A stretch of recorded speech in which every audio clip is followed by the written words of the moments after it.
And earlier we spoke with renowned war historian Tom Hooper, who delivered a pretty scathing critique of Pakistan and also its defence forces.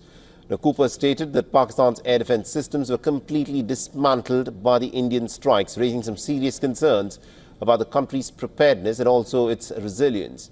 He further went on to question Pakistan's capability to even protect its strategic nuclear installations. Listen in to what he had to say. Firstly, there is obvious inability of Pakistani armed forces to protect its nuclear weapons facilities or nuclear facilities in general from Indian attacks. This is of particular importance because Pakistani generals have defined a number of red lines, a number of scenarios in which they would deploy nuclear weapons in the case, for example, India withdrawing from the Indus Water Treaty, in the case of Indian armed forces advancing deep into Pakistan, or in the case of India destabilizing Pakistan politically or blockading Karachi, for example, port of Karachi, and those badly damaging Pakistani economy.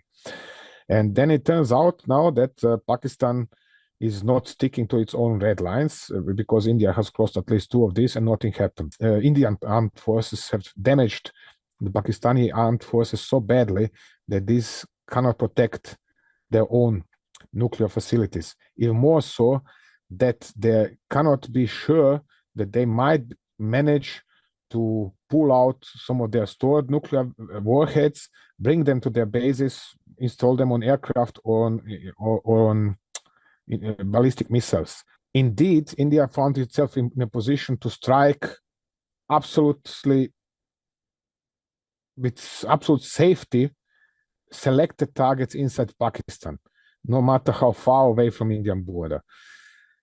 And this meant that Pakistani armed forces were unable to protect the country even from such attacks. So the situation was threatening to become even ever more problematic for Pakistan. That is why they have requested ceasefire.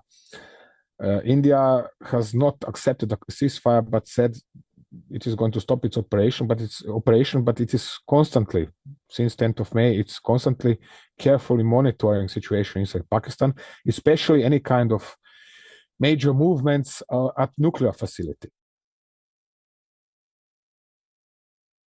Generally, the Pakistani nuclear command system was assessed as comparable to that of any other nuclear powers, which means that there are some 20 different points from the famous red button and the actual person who is then launching the weapon or installing it on an aircraft or on a ballistic missile and then firing it.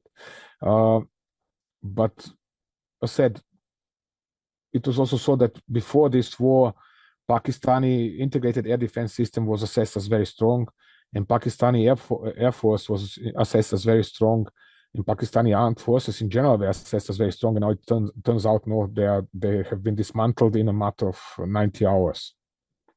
Therefore, actually, we need to completely reassess this Pakistani nuclear command system. We have to check who is really in command at what level, and this is something that is probably going to busy me as well as even more other people over the next days and weeks, because we have to find out who is really in control of what and who has the final say over what, because it appears presently the Prime Minister of Pakistan is actually little else but somebody who is climbing on some tank and declaring victory. Although it is obvious there is absolutely nothing to talk about victory, in at least not in Pakistan. For all the latest news, download the WION app and subscribe to our YouTube channel.